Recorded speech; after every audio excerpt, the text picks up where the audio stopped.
ಕೊಪ್ಪಳ ಜಿಲ್ಲೆಯ ಗಂಗಾವತಿಯ ನಗರಸಭೆ ಅಧ್ಯಕ್ಷ ಹಾಗೂ ಉಪಾಧ್ಯಕ್ಷರ ಸ್ಥಾನಕ್ಕೆ ಚುನಾವಣೆ ನಡೆಯಿತು. ಕೊಪ್ಪಳ ಎಸಿ ಮಹೇಶ್ ಮಾಲಗತ್ತಿ ನೇತೃತ್ವದಲ್ಲಿ ಚುನಾವಣಾ ಪ್ರಕ್ರಿಯೆ ಪೂರ್ಣಗೊಂಡಿತ್ತು. ಅಧ್ಯಕ್ಷರಾಗಿ ಹೀರಾಬಾಯಿ ನಾಗರಾಜ್ ಸಿಂಗ್, ಉಪಾಧ್ಯಕ್ಷರಾಗಿ ಸುಧಾ ಸೋಮನಾಥ ಆಯ್ಕೆಯಾದರು. ಮುಂದಿನ 6 ತಿಂಗಳ ಅವಧಿಗೆ ಅಧ್ಯಕ್ಷ ಹಾಗೂ ಉಪಾಧ್ಯಕ್ಷರಾಗಿ ಮುಂದುವರಿಯಲಿದ್ದಾರೆ. ಜನಾರ್ದನ ರೆಡ್ಡಿ ಬೆಂಬಲಿಗರಿಗೆ ಪಟ್ಟ ಒಲಿದಿದ್ದು, ರೆಡ್ಡಿ ಬೆಂಬಲಿಗರು ಸಂಭ್ರಮಾಚರಣೆಯನ್ನ ಮಾಡಿದ್ರು. ಗಂಗಾವತಿ ನಗರಸಭೆ ಎದುರು ಸಂಭ್ರಮಿಸಿದ್ರು. ಮದ್ಯದ ದರ ಪದೇ ಪದೇ ಏರಿಕೆಗೆ ಸಿಎಂ ಸಿದ್ದರಾಮಯ್ಯ ಪ್ರತಿಕ್ರಿಯೆ ನೀಡಿದ್ರು. ಮದ್ಯಪಾನ ಮಾಡುವುದನ್ನ ಪೂರ್ಣ ನಿಲ್ಲಿಸಲು ಆಗೋದಿಲ್ಲ, ಹಾಗಾಗಿ ಬೆಲೆ ಹೆಚ್ಚಳ ಮಾಡಲಾಗಿದೆ ಎಂದು ಸಿದ್ದರಾಮಯ್ಯ ತಿಳಿಸಿದ್ರು.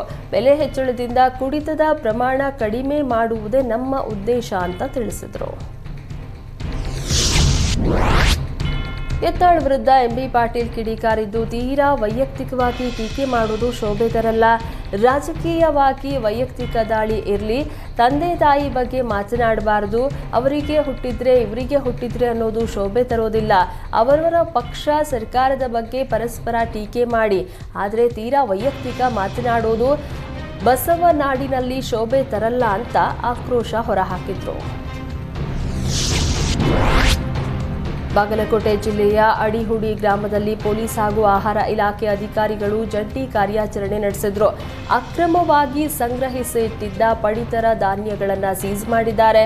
ಪರಶುರಾಮ್ ರವರ ಅಂಗಡಿಯಲ್ಲಿ 15 ಚೀಲ ಪಡಿತರ ಆಹಾರ ಧಾನ್ಯ ಸಂಗ್ರಹಿಸಿ ಇಡಲಾಗಿತ್ತು. ಖಚಿತ ಮಾಹಿತಿ ಮೇರೆಗೆ ದಾಳಿ ನಡೆಸಿದ ಅಧಿಕಾರಿಗಳು ಆಹಾರ ಧಾನ್ಯಗಳನ್ನು ಜಪ್ತಿ ಮಾಡಿದ್ರು.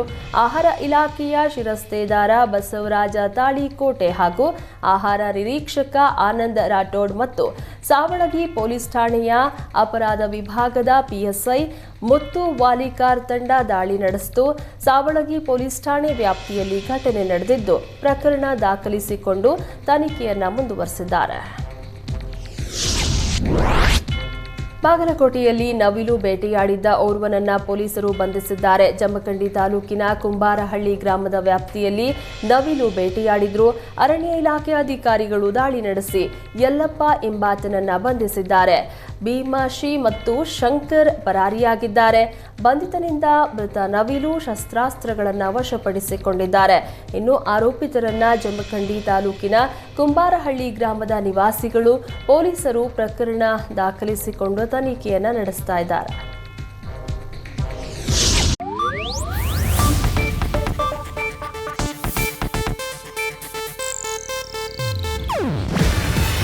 ಇದು ಏಷ್ಯಾನೆಟ್ ನ್ಯೂಸ್ ನೆಟ್ವರ್ಕ್ ಪ್ರಸ್ತುತಿ.